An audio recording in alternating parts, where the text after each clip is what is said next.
You are welcome to another exciting episode of Maths Manual, where we solve mathematics problems in steps. Our topic today is variation. We will be looking at an introduction to variation and how students can have a free flow under this topic. We'll be starting by looking at the prerequisite knowledge, that is, the things you need to know about variation. The first one is basic algebra. The second is understanding of variables and constants. You also need to have a knowledge of algebraic operations. Then you need to have a knowledge of ratio and proportion. And the last one, and a very important one, is the change of subjects of formula. You can check our channel for a video on change of subject of formula. This will go a long way to help you to be able to have a wonderful experience under this topic, variation. So we move on to our lesson objectives. The first thing is that you should be able to describe the concept of variation. You should be able to define the terms used in variation. We have independent variable, dependent variable, proportionality constant, and equation of relationship. You should be able to also list and describe the types of variation. So we move into the concept of variation proper now. Join me as we venture into the concept of variation. The concept of variation has to do with the way one quantity changes in relation to another. What that simply means that variation describes how the value of one variable is affected by the value of another variable. Like the image on this slide, the more the water is being poured into this container, the higher the height or the level of the water in the container. So variation determines the relationship between two variables.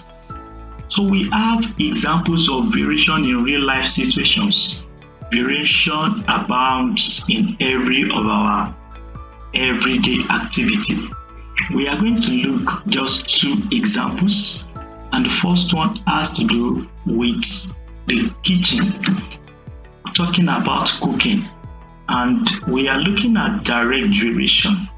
The direct variation in cooking simply tells us that the more the number of people you are cooking for, the more the number of recipes you will be making use of. We also have another example, that is speed and travel time. This is an example of inverse variation, and we see that the faster a car is or a vehicle is, the shorter the time it will take for that car to get to its destination. We have an example here that if you travel at 60 km per hour, it might take 2 hours to reach the destination. But if you travel at 120 km per hour, it will only take 1 hour. So that is just two out of many other examples of variation in real life situations. So you can think of other examples of variation in real life and drop it in the comment section. We are going to move to terms used in variation. As students, some students are not familiar with these terms. So it's an opportunity for you to be familiar with them one after the other. The first one is variables, and under that we have two types of variables. We have dependent variable. This is a variable whose value depends on the value of another variable. Then we also have the independent variable, a variable whose value is chosen or controlled to see its effects on the dependent variable.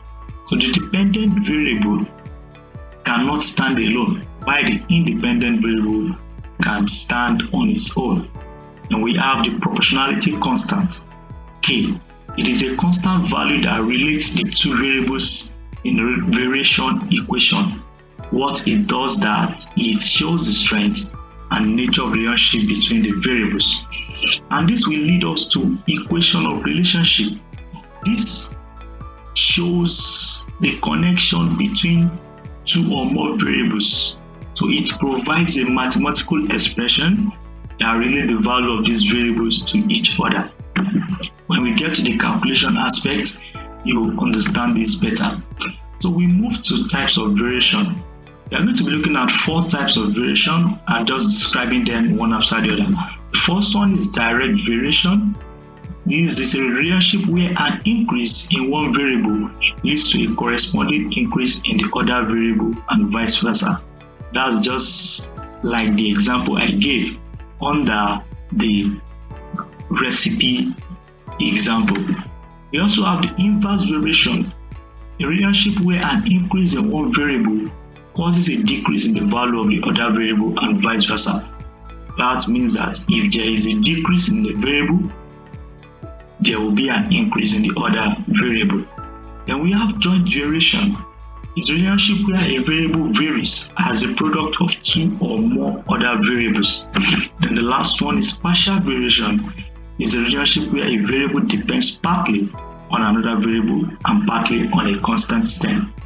So we have been able to look at the prerequisite knowledge that you need for you to do well in variation, and we have considered the meaning.